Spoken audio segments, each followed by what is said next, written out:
Hello everybody, I'm Rachel Horton-White, and several months ago I started a business called Soulful Work Intuitive Consulting, and one of the things I learned is how much I love to write as part of this work. So I'm delighted to share that my first article has been published online in an online journal called The Elephant Journal.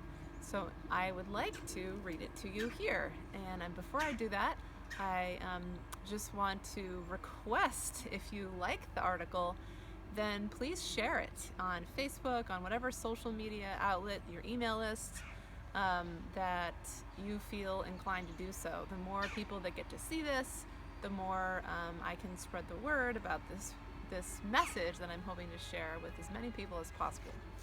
So thank you so much, and to read the article, go to elephantjournal.com, scroll down.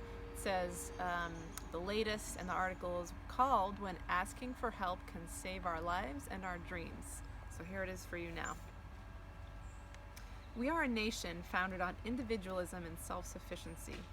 We pride ourselves on achieving the, quote, American dream through self-reliance, a principle long held dear in our Western culture. But is this independence always a good thing? What do we lose when we insist on plodding along a solitary path instead of reaching out to others to assist? I recently had a tough lesson on asking for help. If I didn't ask for help, the situation could have ended badly. I was at a lake with my children getting dressed to leave. Looking up while getting my son dressed, my daughter was nowhere in sight. I scanned the beach. Nope. I went to the water's edge and asked a nearby family if they had seen a 1-year-old girl. No, sorry.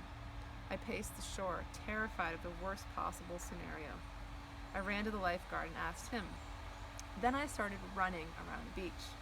I knew that might attract attention and possibly some help. I started praying. I have to find her now. Please, please, I have to find her. Suddenly I hear, we found her. A man was with her on a path she had wandered down in the woods. After reuniting with her, I thanked him repeatedly. The whole ordeal lasted about 3 minutes. I was lucky and knew that there was something to learn from this. Good thing there are good people out there. Good thing I had asked. Asking for and then receiving assistance from strangers gave this story a happy ending. There have been other times in my life when I was afraid to ask for assistance, in building a business and in seeking guidance with my own negative, self-defeating thoughts. I was too proud to ask initially. I was ashamed to admit that I needed help. I like to think of myself as self-sufficient, independent, and capable. After several weeks of being stuck and not feeling any better, I finally decided to give in and try a new approach, as the definition of insanity is expecting a different outcome from repeated application of the same methods. I reached out to several people and found someone who could help me. I hired a business coach. It can be embarrassing to admit when we aren't able to do something on our own. Maybe this is why so many of us avoid doing it, out of shame, out of fear of showing our weaknesses, out of feeling vulnerable. Maybe this comes from our core instinct to protect ourselves from danger. But here's the thing, we don't live in a world where we might get attacked by a feral beast in the wilderness anymore. Our worst fears of death, or maybe of public speaking, are actually linked to some deeper, scary things. Fear of rejection, a fear of failure, a fear of being disliked. And these innermost fears are often rooted in the past, in an experience we had at a young age. A well-meaning statement from a respected adult, often a parent, can linger in the subconscious of a child for years. When mom told us never to talk to strangers, she may have unwittingly planted a fear deep into the soil of our minds.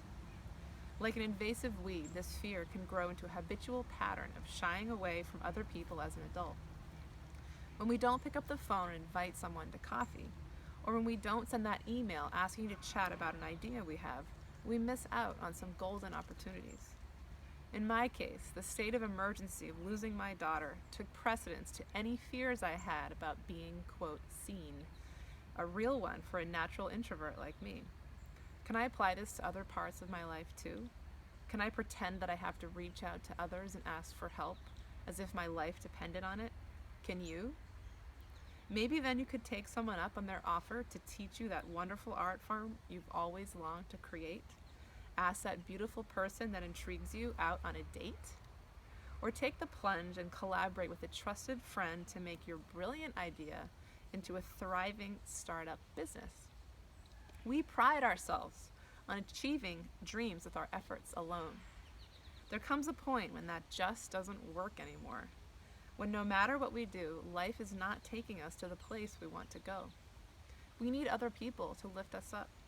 Asking for help can save our lives by taking us to new places we never dreamed we could reach. It saved my daughter's life the other day at the lake, and it surely saved me in more ways than I can understand. So thank you for listening.